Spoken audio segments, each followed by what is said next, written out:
నమస్తే welcome to Zee News afternoon bulletin నేను Manisri bulletin ముందుగా హెడ్లైన్స్ చూద్దాం విధ్వంసం పేరుతో బుక్ ఆవిష్కరించిన టీడీపీ అధినేత చంద్రబాబు జనసేన అధినేత పవన్ కళ్యాణ్ జగన్ అధికారంలోకి వచ్చాక ఎన్ని విధ్వంసాలు చేశాడో ఈ పుస్తకం చదివితే తెలుస్తోందని స్పష్టం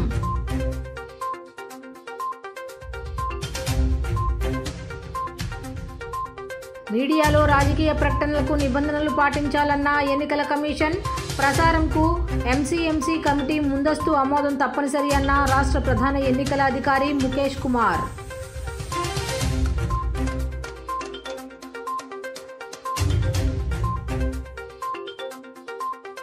ఎంపీ కేశినేని నానిపై టీడీపీ నేత బుద్దా వెంకన్న తీవ్ర విమర్శలు నానికి ఉన్న అవలక్షణాలు అన్నీ ఎదుటివారిపై రుద్దుతున్నారని వ్యాఖ్య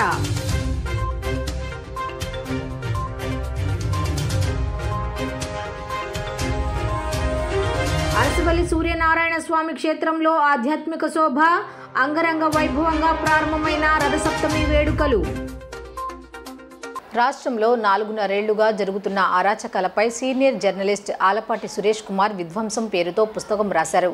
రాష్ట్రంలో జరుగుతున్న అక్రమాలన్నీ పుస్తకంలో పొందుపరిచినట్లు తెలిపారు. ఈ పుస్తకాన్ని తెలుగుదేశం అధినేత చంద్రబాబు నాయుడు ఆవిష్కరించి జనసేన అధినేత పవన్ కళ్యాణ్కు అందించారు. అధికారం కోల్పోయాక జగన్ ఈ పుస్తకం చదివితే ఎన్ని పాపాలు చేశాడో తెలుస్తుందని పలువురు సూచించారు. విజయవాడలో సీనియర్ జర్నలిస్ట్ ఆలపాటి సురేష్ కుమార్ రచించిన విధ్వంసం పుస్తకాన్ని తెలుగుదేశం అధినేత చంద్రబాబు ఆవిష్కరించారు. తొలి ప్రతిని జనసేన అధినేత పవన్ కళ్యాణ్కు అందించారు.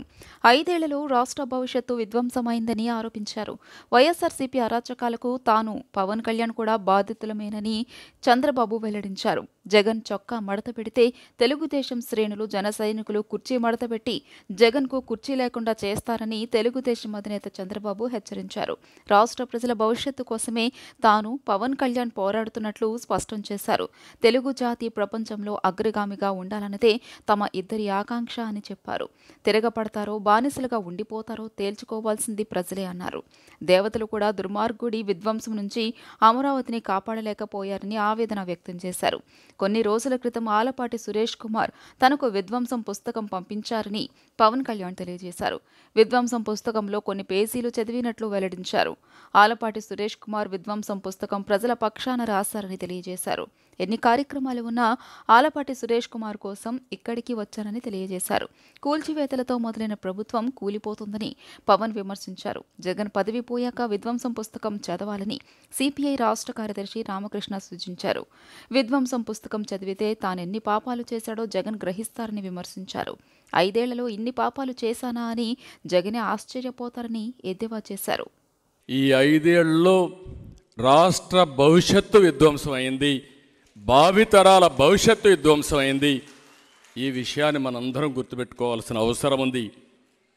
ఒక బ్రాండ్ దెబ్బతింటే ఆ రాష్ట్రం ఏదైనా చూడండి, మీరు ఒక వ్యక్తి కానీ ఒక సంస్థ కానీ ఒక రాష్ట్రం కానీ బ్రాండ్ దెబ్బతింటే మళ్ళీ దాన్ని రివైవ్ చేయాలంటే చాలా సమయం పడుతుంది. అలాంటి విధ్వంసం జరిగిందని చాలా స్పష్టంగా వారు చెప్పగలిగారు. 185 అంశాలు ఆయా సంఘటనల్ని వారు ఎంత బాగా తీసుకొచ్చారంటే అంత బాగా తీసుకొచ్చారు. ఒక రాష్ట్ర ముఖ్యమంత్రిని ప్రజలు సైకో అని పిలుస్తారంటే పరిస్థితి అందరం అర్థం చేసుకోవాల్సిన అవసరం ఉంది. ఒక్కసారి తిట్టచ్చు, కోపంలో మాట్లాడచ్చు, పదే నష్టం జరిగిన ప్రతి ఒక్క వ్యక్తి కూడా సైకో అని చెప్పారంటే అందులో ఎంత యథార్థం ఉందో ఒక సంఘటన. సురేష్ గారిని ఇంకొకదానికి అభినందిస్తున్నా. ఒక వ్యక్తి విధ్వంసం చేసినప్పుడు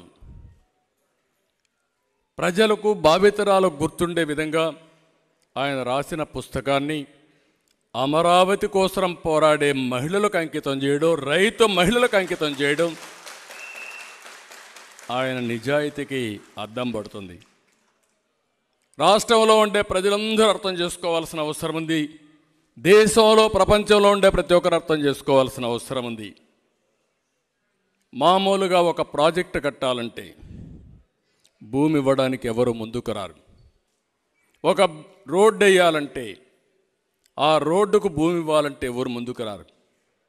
అందుకే అనేక చట్టాలను మార్చిన తర్వాత ఈరోజు మీరు చూస్తే లిబరల్గా కాంపన్సేషన్ ఇచ్చి తద్వారా ల్యాండ్ ఎక్విజిషన్ చేసే పరిస్థితికి వచ్చింది.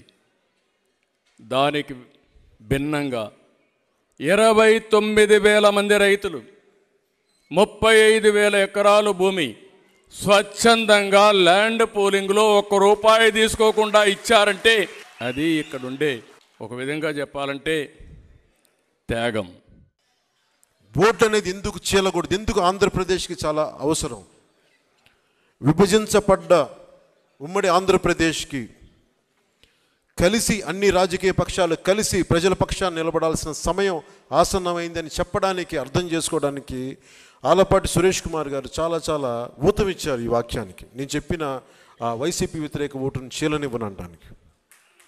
ఇది మనస్ఫూర్తిగా సురేష్ కుమార్ గారికి చాలా అత్యంత అద్భుతంగా మీరు ఈ పుస్తకాన్ని మీరు మీ జర్నలిస్టిక్ విలువలతోటి దీన్ని రచన చేసినందుకు మనస్ఫూర్తిగా మీకు హృదయపూర్వక ధన్యవాదాలు తెలుపుకుంటా ఉన్నాం. ఎవరన్నా సరే, నాకు చాలా బాధ కలిగింది.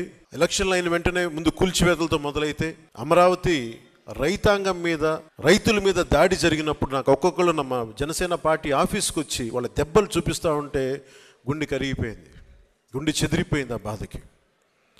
ఆడపడుచుల మీద ఎన్ని రకాలుగా అగాయిత్యాలు చేసి పోలీసుల హై హ్యాండెడ్ బిహేవియర్ చాలా బాధ కలిగించింది. ఈరోజు మన ఎన్నికలు వచ్చేసి మనం ధైర్యంగా ఉన్నాం, కానీ మీరు ఊహించుకోండి 2019 నుంచి ఈ రోజు దాకా ఒక సుదీర్ఘమైన కాలం. అది అసలు కాలం తెములుద్దా అనిపించేది.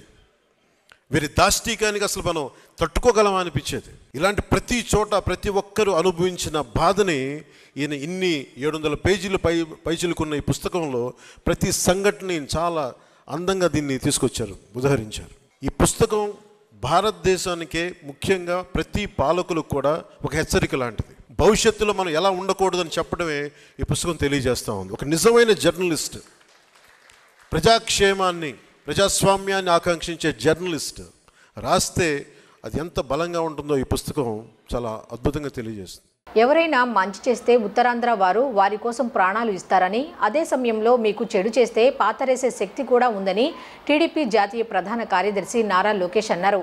జగన్ 420 అయితే సజ్జల 840 అని ఎద్దేవా చేశారు. సజ్జల పేరుకే సలహాదారు, ఇచ్చేవన్నీ పనికిమాలిన సలహాలు అని మండిపడ్డారు. గురువారం ఎచ్చర్ల శంకారావం సభలో టీడీపీ జాతీయ ప్రధాన కార్యదర్శి నారా లోకేష్ పాల్గొన్నారు. ఈ సందర్భంగా ఆయన మాట్లాడుతూ, ఈ సభ చూస్తే తనకు ఉత్తరాంధ్ర గర్జించిందని అర్థమైందన్నారు. ఉద్యమాల గడ్డ ఉత్తరాంధ్ర అని, ఇక్కడి జోష్ చూసిన తర్వాత 2024లో ఫ్యాన్కు కరెంట్ షాక్ కొట్టడం ఖాయంగా కనిపిస్తోందన్నారు. ఫ్యాన్ మాడి మసైపోవడం ఖాయమన్నారు. జగన్ ఎన్నికల అఫిడవిట్ చూస్తే 28 కేసులు ఉన్నాయన్నారు. జగన్ 420 అయితే సజ్జల 840 అని ఎద్దేవా చేశారు. సజ్జల పేరుకే సలహాదారు, ఇచ్చేవన్నీ పనికిమాలిన సలహాలు అని మండిపడ్డారు. ఆంధ్ర ఖజానా నుంచి సలహాదారుల పేరుతో 150 కోట్ల రూపాయలు కొట్టేశారని మండిపడ్డారు. ఈరోజు ఏకంగా 2 ఓట్లు పెట్టుకుని తిరుగుతున్నారన్నారు. ఒక ఓటు తన మంగళగిరి నియోజకవర్గంలో, 2వ ఓటు పొన్నూరు నియోజకవర్గంలో ఉందన్నారు. అప్పుడు తనకు దొంగ ఓట్లతో గెలిచేందుకు చూస్తున్నట్లుగా అర్థమైందన్నారు. ఎందుకు అధికారులు నా రెడ్ బుక్లో ఎక్కాలనుకుంటున్నారు? చట్టాన్ని ఉల్లంఘించే వారిని ఎవరిని వదిలిపెట్టను అని హెచ్చరించారు. ఆనాడు ప్రతిభా భారతి గారిని 5 సార్లు గెలిపించి ఏకంగా ఆంధ్ర రాష్ట్రానికి మొదటి దళిత మహిళా స్పీకర్ గా పంపించిన నియోజకవర్గం ఇది. అంత అద్భుతమైన గౌరవం మీరు మాకు ఇచ్చారు. 2014లో మంచి మెజారిటీతో కళా వెంకట్రావు గారిని మీరు గెలిపించారు. కళా వెంకట్రావు గారు ఎమ్మెల్యేగా ఉన్నప్పుడు పెద్ద ఎత్తున నియోజకవర్గాన్ని అభివృద్ధి చేశారు. ఎవరు ఊహించిన విధంగా రాజీవ్ గాంధీ, ఎవరు ఊహించిన విధంగా తోటపల్లి, నారాయణపురం, మధువలస ప్రాజెక్టుని పూర్తి చేశాం. అదేవిధంగా అవసరమైన మేరకు సీసీ రోడ్లు కానీ, నిరుపేద కుటుంబాలకు ఇళ్లు కానీ, బీటీ రోడ్లు కానీ ఆనాడు పెద్ద ఎత్తున మేము అభివృద్ధి చేశాం. అంతేకాదు ఆనాడు రాజీవ్ గాంధీ యూనివర్సిటీ కానివ్వండి, పైడ భీమవరం ఇండస్ట్రియల్ పార్క్ కూడా ఇక్కడనే ఉండి పెద్ద ఎత్తున అవి కూడా అభివృద్ధి చేసిన వ్యక్తి కళా వెంకట్రావు గారు. కానీ మీరేం చేశారు? పాలిచ్చే ఆవు వద్దని తన్నే దున్నపోతు ప్రభుత్వాన్ని తీసుకొచ్చుకున్నాం. ఏమ్మా, తన్నే దున్నపోతు దగ్గరికి వెళ్తామా? దూరంగా ఉంటాం, ఎందుకబ్బా తంతుందని. కానీ అదే పాలిచ్చే ఆవు దగ్గరికి వెళ్ళి ఇంకెంత పాలిస్తామని ప్రతిసారి మనం అడుగుతాం. ఇక్కడ మీరు మొన్న గొర్రెల కిరణ్ గారిని గెలిపించారు. హెచ్చర్లలో ఏమైనా మార్పు వచ్చిందా? ఒక్క రోడ్ అని వేశాడా? అభివృద్ధికి కేర్ ఆఫ్ అడ్రస్ కు హెచ్చర్లని ఈ రోజు ఏకంగా అవినీతి కేర్ ఆఫ్ అడ్రస్ గా మార్చేశాడు ఇక్కడ ఉన్న ఎమ్మెల్యే. ఆయన నియోజకవర్గాన్ని ఒక కేక్ కోసినట్టు కోసి ఒక్కొక్క కుటుంబానికి ఒక్కొక్క ప్రాంతాన్ని ఇచ్చి దోచుకోమని చెప్పాడు. ఒక్క ఇసుకలోనే మీ ఎమ్మెల్యే 50 కోట్ల రూపాయలు సంపాదించాడు. అంతేకాదు 4 కొండలు మింగేశాడు. అక్కడున్న గ్రావెల్ అమ్మి 75 కోట్ల రూపాయలు సంపాదించాడు. సొంత ఊరిలో ఉన్న భూములు కూడా దొంగ పత్రాలు సృష్టించి ఏకంగా భూములు కొట్టేసుకున్న వ్యక్తి ఇక్కడున్న శాసనసభ్యుడు. ఆ గ్రామస్తులకి నేను హామీ ఇస్తున్నా, 2 నెలలు ఓపిక పట్టండి, తెలుగుదేశం ప్రభుత్వం వస్తుంది, ఎంక్వైరీ వేసి ఆ భూములు తిరిగి మీకు అందించే బాధ్యత మేము తీసుకుంటాం. అంతేకాదు ఇక్కడున్న ఎమ్మెల్యే అంగన్వాడీ పోస్టులు, ఆశా వర్కర్ పోస్టులు, చివరికి షిఫ్ట్ ఆపరేటర్ పోస్టులు కూడా ఈ రోజు అమ్ముకునే పరిస్థితి మనందరం చూస్తాం జరిగింది. ఎలక్ట్రానిక్ మీడియాలో రాజకీయ ప్రకటనలకు ఎంసీఎంసీ కమిటీ ముందస్తు ఆమోదం తప్పనిసరి అని రాష్ట్ర ప్రధాన ఎన్నికల అధికారి ముఖేష్ కుమార్ మీనా స్పష్టం చేశారు. రాజకీయ ప్రకటనలు ప్రసారం చేయదలిచిన తేదీకి కనీసం 3 రోజుల ముందు సంబంధిత రిజిస్టర్ అయిన రాజకీయ పార్టీలు దరఖాస్తు చేసుకోవాల్సి ఉంటుందన్నారు. ఎలక్ట్రానిక్ మీడియా రాజకీయ ప్రకటనలపై ఎన్నికల కమిషన్ నిబంధనలు పాటించాలని రాజకీయ పార్టీలను కోరారు. రానున్న ఎన్నికల నేపథ్యంలో ఎలక్ట్రానిక్ మీడియా ప్రకటనలు తప్పనిసరిగా ఎంసీఎంసీ కమిటీ ముందస్తు ఆమోదం పొందాల్సి ఉంటుందని రాష్ట్ర ప్రధాన ఎన్నికల అధికారి ముఖేష్ కుమార్ మీనా వెల్లడించారు.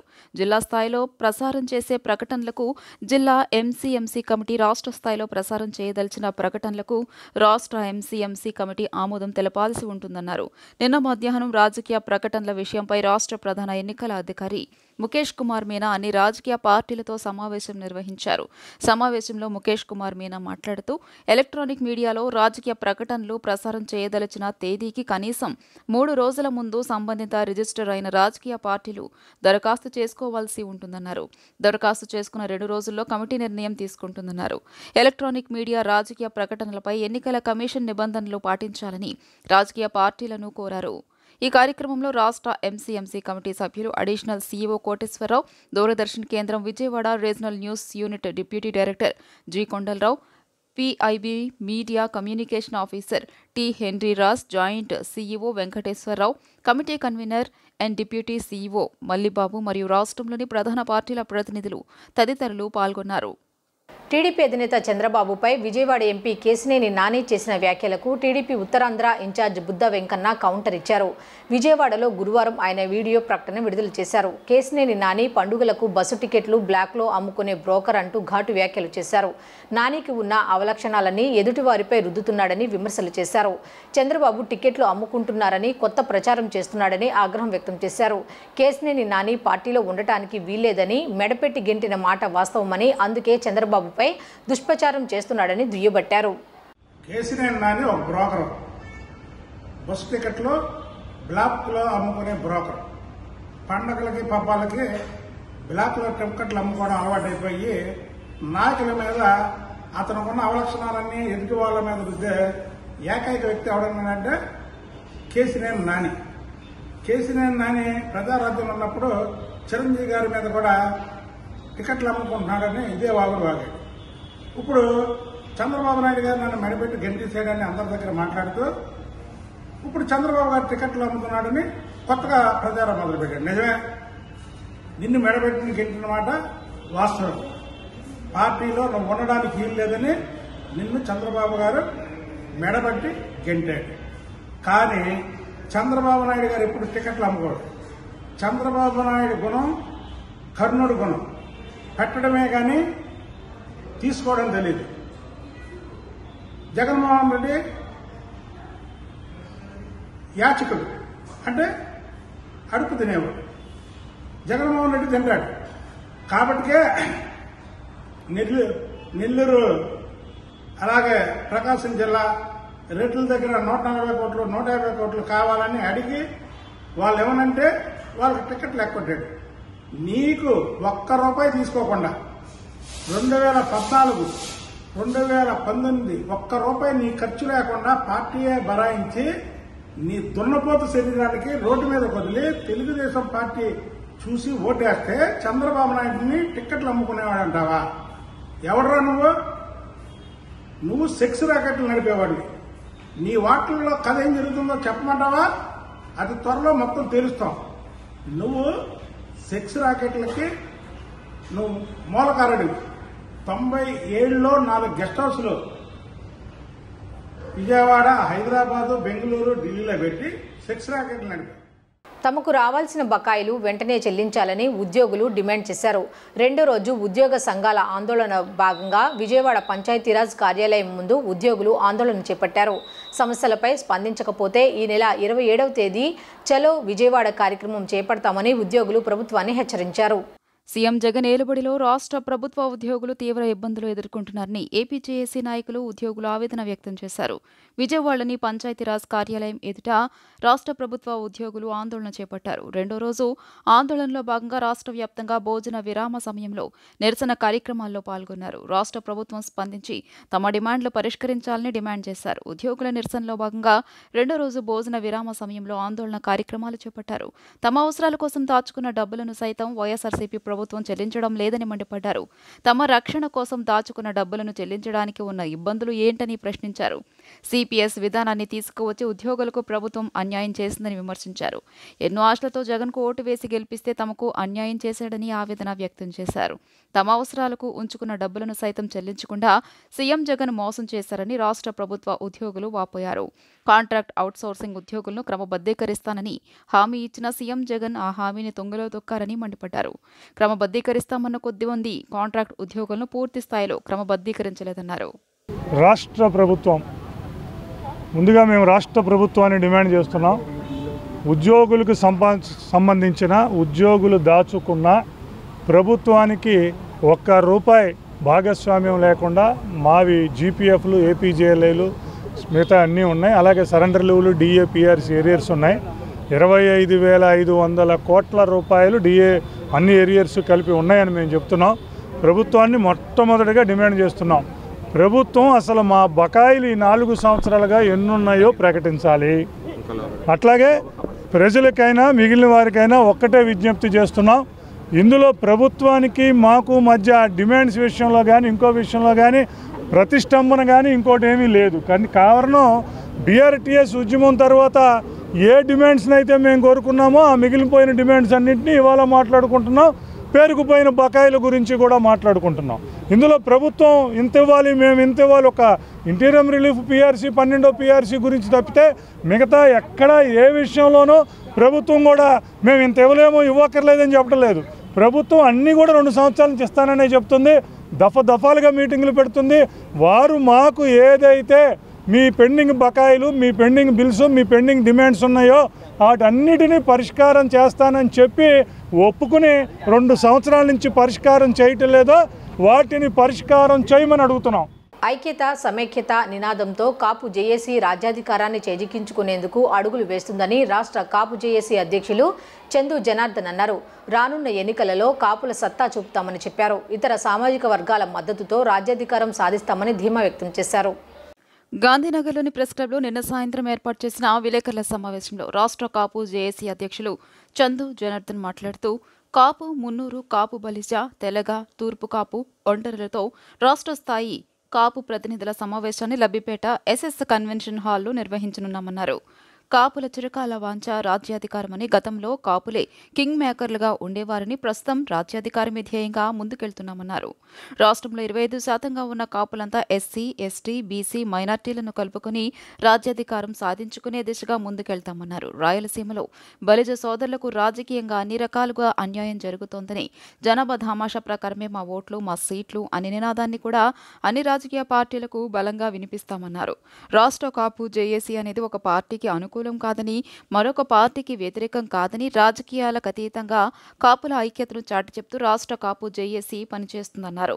రాజకీయ ప్రకటనలకు ఎంసీఎంసీ ఆమోదం తప్పని అధికారి ముఖేష్ కుమార్ మీనా స్పష్టం చేశారు. ప్రకటనలు ప్రసారం చేయదలిచిన తేదీకి ముందు సంబంధిత రిజిస్టర్ అయిన పార్టీలు దరఖాస్తు చేసుకోవాల్సి ఉంటుంది. ఎలక్ట్రానిక్ మీడియా రాజకీయాలపై ఎన్నిక పాటించాలని రాజకీయ పార్టీలను కోరారు.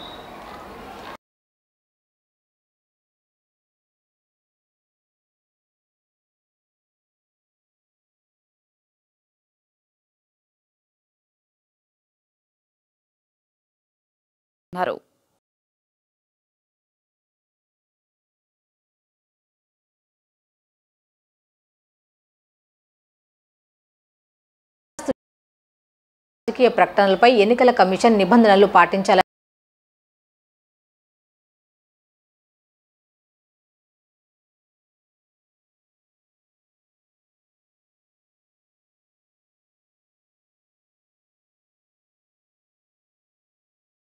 అన్నారు.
సర్వ మానవాళి సంక్షేమం కోసం ప్రకృతి పరిరక్షణ కోసం శ్రీ వారాహి సహిత శతచండీ కదలియాగం కార్యక్రమం తలపెట్టామని వారాహి సేన రాష్ట్ర కమిటీ అధ్యక్షురాలు ధూళిపాడ సరోజా రమేష్ తెలియజేశారు.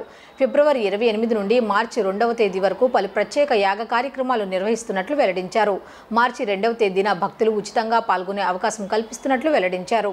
వారాహి సేన రాష్ట్ర కమిటీ మీడియా సమావేశం విజయవాడ గాంధీనగర్ ప్రెస్ క్లబ్ నందు నిన్న సాయంత్రం నిర్వహించారు. ఈ సందర్భంగా వారాహసేన రాష్ట్ర కమిటీ అధ్యక్షురాలు ధూళిపూడి సరోజా రమేష్ మాట్లాడుతూ శ్రీ వారాహి సహిత శతచండీ కదలియాగం కార్యక్రమం తాడిగడప 100 అడుగుల రోడ్లోని అనుమూలు గార్డెన్స్ ప్రాంగణంలో ఫిబ్రవరి 28 నుండి 4 రోజుల పాటు నిర్వహిస్తున్నట్లు పేర్కొన్నారు. యాగ కార్యక్రమాల్లో భాగంగా ఈ నెల 28న అమ్మవారి శోభాయాత్ర, 29న వారాహి హోమం, మార్చి 1వ తేదీన చండీ హోమం, 2వ తేదీన కదలి హోమం, 1 లక్ష తమలపాకులు, 1,00,000 అరటి పండ్లతో పూర్ణాహుతి జరుగుతోందని వెల్లడించారు. మొదటి రోజు పూజా కార్యక్రమంలో పాల్గొనాలనుకునేవారు 5,116 రూపాయలు చెల్లించి పాల్గొనవచ్చని, కేవలం 2,400 మంది మాత్రమే పాల్గొనేందుకు అవకాశం ఉందని చెప్పారు. ఆఖరి రోజున భక్తులందరికీ కార్యక్రమంలో ఉచితంగా పాల్గొనే అవకాశాన్ని కల్పిస్తున్నామని వెల్లడించారు. ఈ కార్యక్రమానికి ముఖ్య అతిథులుగా మహిమాన్విత పీఠాధిపతులు శ్రీ శ్రీ వాసుస్వామి, శ్రీ మహారుద్రస్వామి, శివస్వామి, శ్రీ యోగానంద భారతీ స్వామి పాల్గొంటారని, వారి పర్యవేక్షణలో మునుపెన్నడూ జరగని విధంగా యాగాన్ని నిర్వహించాలని సంకల్పించామని ఈ సందర్భంగా వెల్లడించారు. ఈ కార్యక్రమం శ్రీ వారాహి సహిత శతచండీ కదలియాగం అండి. ఈ కార్యక్రమం ఫిబ్రవరి 28 వారాహి అమ్మవారి శోభయాత్ర అండి. బెన్ సర్కిల్ నుంచి తాడిగడప 100 అడుగుల రోడ్డు శ్రీ అనుమోల్ గార్డెన్స్ వరకు. 29 మార్చి 1, మార్చి 2 3 రోజుల కార్యక్రమం తాడిగడప 100 అడుగుల రోడ్డు అనుమోల్ గార్డెన్స్లో జరుగుతుందండి. ఈ కార్యక్రమం 29న వారాహి అమ్మవారి హోమాలు, 1వ తారీఖున శతచండీ హోమాలు, 2వ తారీఖున కదలియాగము, మహాపూర్ణాహుతి. ఆ కార్యక్రమం సంపూర్ణంగా ఆ రోజుతో క్లోజ్ అయిపోతుందండి. మనకి వారాహి అమ్మవారి హోమం ఎప్పుడు సాయంత్రం పూటే చేస్తారండి, మార్నింగ్ టైం చేయరు. అమ్మవారు ఎప్పుడు సాయంత్రం పూటే ఉండి సైన్యాధ్యక్షురాలు కాబట్టి రాత్రిపూటే మెలుకుని ఉండి కాపాడుతుందండి. అందుకని ఆవిడ పూజలు రాత్రిపూటే చేస్తారు. సో పొద్దున కలశ స్థాపాలు, ఈ కార్యక్రమాలు, దీంతో పాటు గోపూజ, అశ్వరూఢ పూజ, కాలభైరవుడి పూజ కూడా ఉందండి దీంతోపాటు ఈ కార్యక్రమంలో. ఆ కార్యక్రమం అయిన తర్వాత వారాహి అమ్మవారి హోమం 29న, 1వ తారీఖున మళ్ళీ గోపూజ, అశ్వరుడి పూజ, కాలభైరవుడి పూజతో పాటు శతచండీ హోమ కార్యక్రమాలు, సాయంత్రం మళ్ళీ వారాహి అమ్మవారి హోమం జరుగుతుందండి. ఫస్ట్ నుంచి కూడా సనాతన ధర్మం అంటే ఏంటి అన్నది కొద్ది క్లారిటీ ఉంది కాబట్టి ఈ మహారుద్ర స్వామి గారితో పర్సనల్గా నాకు 20 ఇయర్స్ నుంచి పరిచయం ఉంది కాబట్టి ఆయన లోక కళ్యాణార్థం, సమాజ శ్రేయస్సు కోసం, ప్రకృతి శ్రేయస్సు కోసం తలపెట్టిన హోమం ఇది. నాకు తెలిసి కదలి హోమం అన్నది ఉత్తర భారతదేశం కదండి, దక్షిణ భారతదేశంలో కూడా బహిరంగంగా చేసిన దాఖలాలు లేవండి.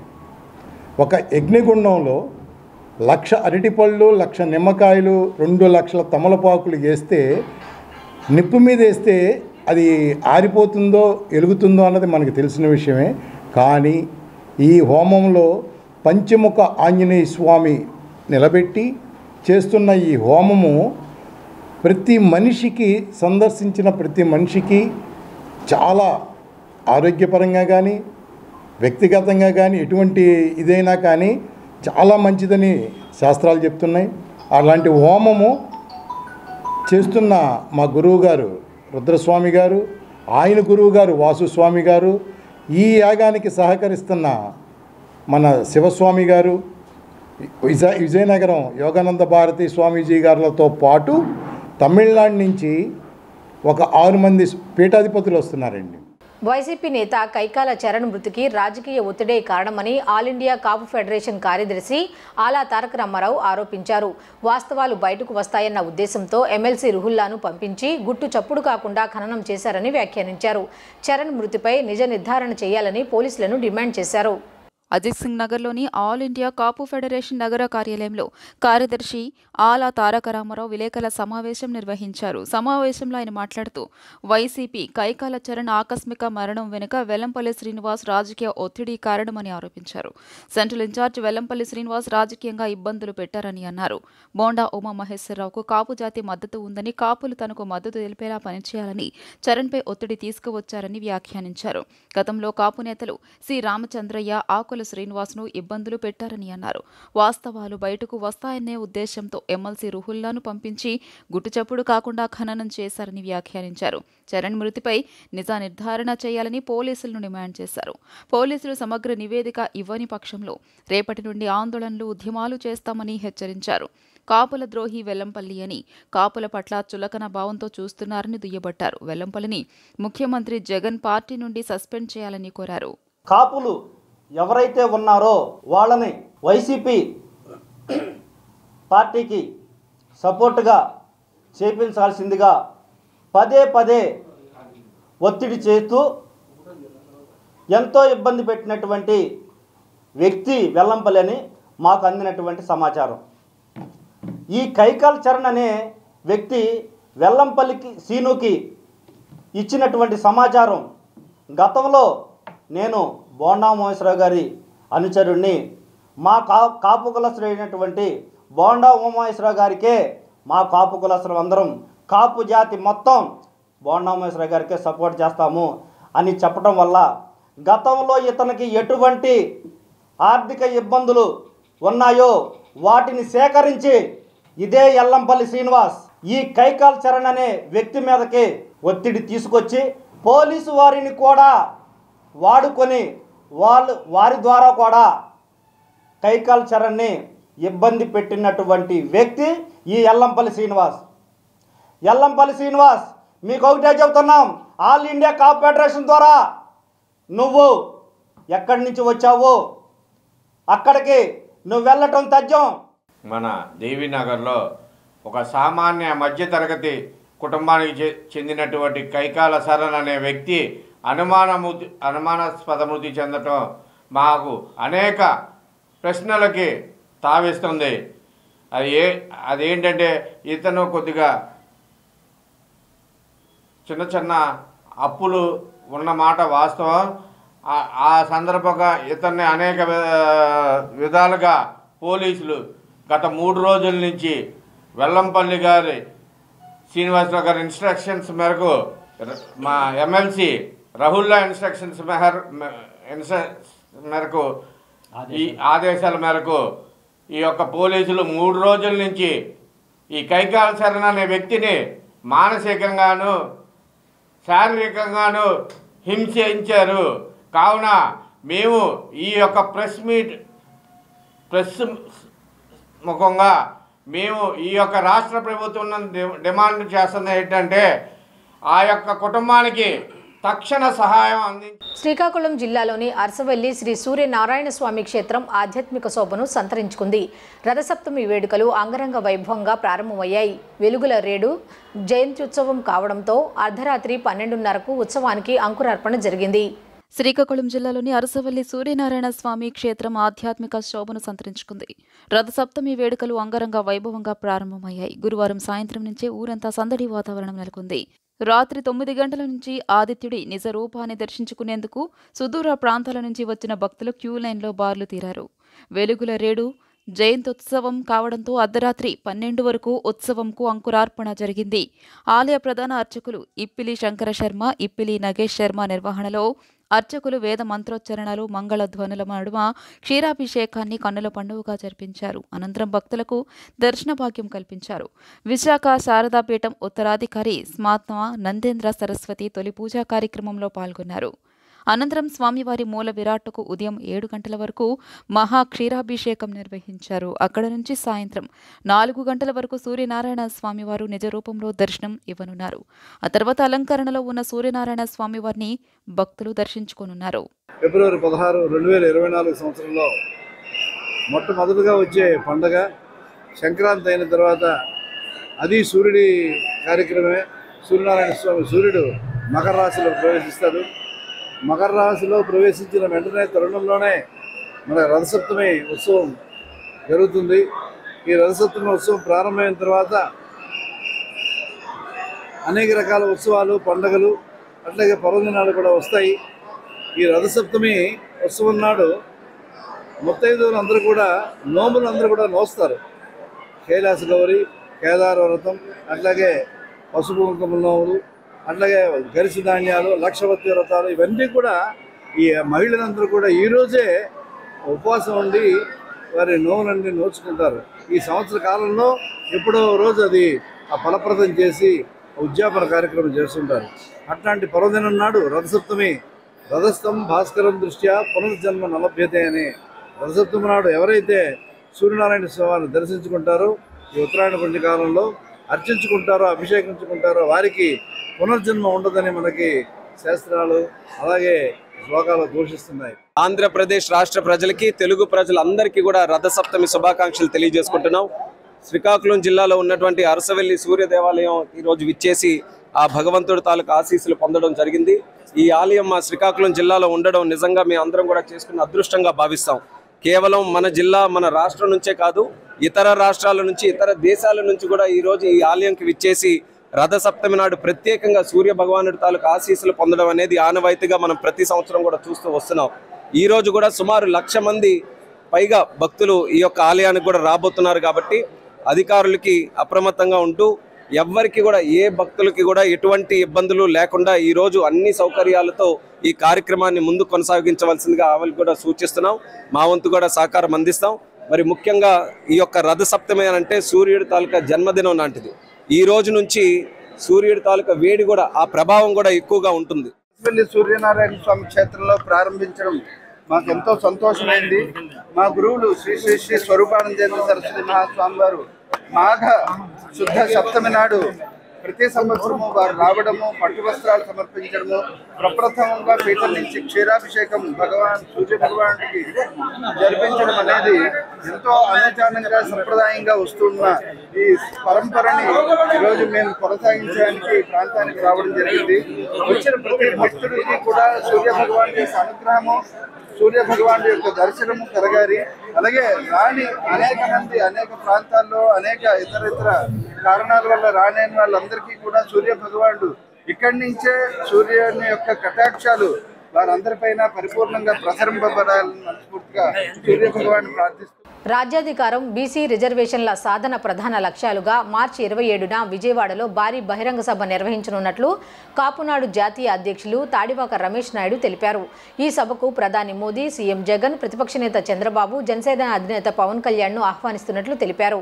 విజయవాడ ప్రెస్ క్లబ్లో నిన్న ఆయన మీడియాతో మాట్లాడుతూ కాపులకు రాజ్యాధికారమే లక్ష్యంగా ఈ సభ జరపనున్నట్లు చెప్పారు. రాబోయే ఎన్నికల్లో కాపు సామాజిక వర్గానికి ఎవరు ఎక్కువ సీట్లు కేటాయిస్తే వారికే తమ మద్దతు ఉంటుందని ఆయన స్పష్టం చేశారు. ఒక ముఖ్యమైనటువంటి ప్రకటన చేయడం కోసం కాపు యువసేన, కాపునాడు ఆధ్వర్యంలో త్వరలో రాజ్యాధికార సాధన, రిజర్వేషన్లు, ముఖ్యంగా రిజర్వేషన్స్ సాధించుకునే దిశగా అన్ని రాజకీయ పార్టీల్ని ఒక భారీ బహిరంగ సభకి పిలవడం జరుగుతూ ఉంది. మార్చి 27న గుంటూరు విజయవాడ మధ్యలో గతంలో మోహన్ రంగారావు గారు ఉన్నప్పుడు, వంగవీటి మోహన్ రంగారావు గారు ఉన్నప్పుడు ఒక సదస్సు జరిగింది. ఆ రోజున మీకు 10 లక్షల పైగా జనాభా రావడం జరిగింది. మేము ఈరోజు పెట్టబోతున్న సభకి 20 లక్షల మందిని సమీకరించి కాపు సోదరులందరినీ కూడా ఒక తాటి మీదకి తీసుకొచ్చి, అన్ని సంఘాలను ఒక తాటి మీదకి తీసుకొచ్చి మోడీ గారిని ముఖ్య అతిథిగా పిలుస్తూ, అట్లాగే మన రాష్ట్ర ముఖ్యమంత్రి జగన్మోహన్ రెడ్డి గారిని, చంద్రబాబు నాయుడు గారిని, పవన్ కళ్యాణ్ గారిని, చిరంజీవి గారిని, మిగిలిన రాజకీయ పార్టీల యొక్క అధ్యక్షుల్ని, జాతీయ ప్రాంతీయ పార్టీ అధ్యక్షులను అందరినీ కూడా ఆహ్వానం పలకబోతా ఉన్నాం. భారీ బహిరంగ సభ, కాపుల దశాదిశని నిర్దేశించేదిగా ఈ సభ జరగబోతూ ఉంది. బహుశా ప్రపంచంలో ఒక పెద్ద జాతిగా ఉన్నటువంటి, అట్లాగే ఒక భారతదేశంలో పెద్ద జాతిగా ఉన్నటువంటి కాపులందరూ కూడా మరి 4 రాష్ట్రాల్లో, ముఖ్యంగా సౌత్లో 10 కోట్ల మంది పైన ఉన్నారు. మరి భారతదేశ వ్యాప్తంగా తీసుకుంటే 25 కోట్ల మంది వివిధ పేర్లతో పిలుస్తున్నటువంటి వాళ్ళు 25 కోట్ల మంది పైగా జనాభా ఉన్నారు. మరి రాబోయేటటువంటి మార్చి 27వ తేదీన కాపు, తెలగ, బలిజ, ఒంటరి కులాల చెందినటువంటి విద్యార్థులు, నిరుద్యోగులు, సామాన్య ప్రజలతోటి ఒక భారీ బహిరంగ సభ అనేది నిర్వహించాలని చెప్పి మరి రమేష్ నాయుడు గారు ఒక నిర్ణయం తీసుకోవడం జరిగింది. వారి నిర్ణయానికి మరి కాపు సంఘాలన్నీ కూడా సహకరించి మరి భారీ ఎత్తున ఈ యొక్క కాపుల యొక్క బహిరంగ సభని నిర్వహించుకొని ఆ సభ ద్వారా మరి మన చిరకాల డిమాండ్ అయినటువంటి బీసీ రిజర్వేషన్ల సాధన, ఏదైతే బీసీ రిజర్వేషన్ల అటు బీసీలకు కానీ ఇటు ఓసీలకు కానీ ఇబ్బంది లేకుండా మహారాష్ట్రలో మరాఠాలకు ఇచ్చిన మాదిరిగా ఇక్కడ రిజర్వేషన్లు ఇవ్వడానికి అవకాశం ఉంది. ఆ విధంగా రిజర్వేషన్లు ఇచ్చి మరి నిరుద్యోగంతో కొట్టుమిట్లాడుతున్నటువంటి కాపు యువతని మరి ఆదుకోవాలనేటటువంటి లక్ష్యంతో మరి ఈ రాష్ట్రంలో ఉన్నటువంటి ప్రధాన పాలక ప్రతిపక్షాలతో సహా అన్ని రాజకీయ పార్టీల వారిని కూడా ఇక్కడ ప్రాతినిధ్యం చేయమని మరి కోరటం జరుగుతుంది. విజయవాడలో గురువారం అర్ధరాత్రి ఆకతాయిల వల్ల గడ్డితో వెళ్తున్న ట్రాక్టర్ దగ్ధమైంది. బాధితుడు తెలిపిన వివరాల మేరకు కంకిపాడు మండలం కోమటిగుంట నుంచి ట్రాక్టర్ గడ్డి లోడ్ చేసుకుని కొలనుకొండకు వెళ్తోంది. ఈ క్రమంలో విజయవాడ పట్మట సెంటర్ వద్ద ఆకతాయిలు సిగరెట్ పీకలు ట్రాక్టర్పై విసిరారు. దీంతో మంటలు చెలరేగాయి. గడ్డితో పాటు ట్రాక్టర్ కూడా పూర్తిగా కాలిపోవడంతో బాధితుడు కన్నీటి పర్యంతమయ్యాడు.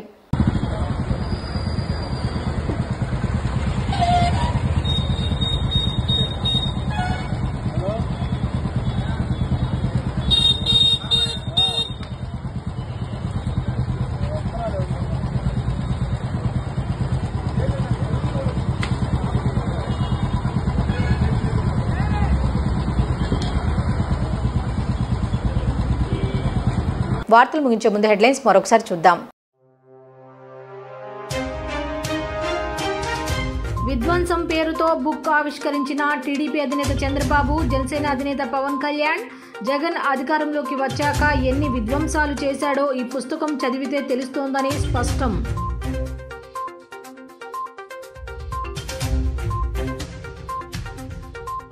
మీడియాలో రాజకీయ ప్రకటనలకు నిబంధనలు పాటించాలన్న ఎన్నికల కమిషన్. ప్రసారంకు ఎంసీఎంసీ కమిటీ ముందస్తు ఆమోదం తప్పనిసరి అన్న రాష్ట్ర ప్రధాన ఎన్నికల అధికారి ముఖేష్ కుమార్.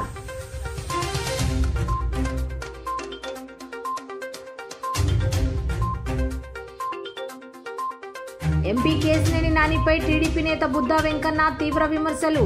నానికి ఉన్న అవలక్షణాలు అన్నీ ఎదుటివారిపై రుద్దుతున్నారని వ్యాఖ్య.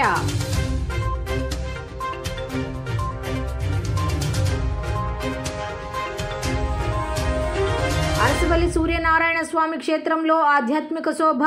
అంగరంగ వైభవంగా ప్రారంభమైన రథసప్తమి వేడుకలు. ఈ వార్తలు ఇంతటితో సమాప్తం. తిరిగి రాత్రి 7:30 బులెటిన్లో కలుద్దాం. అంతవరకు సెలవు. నమస్కారం.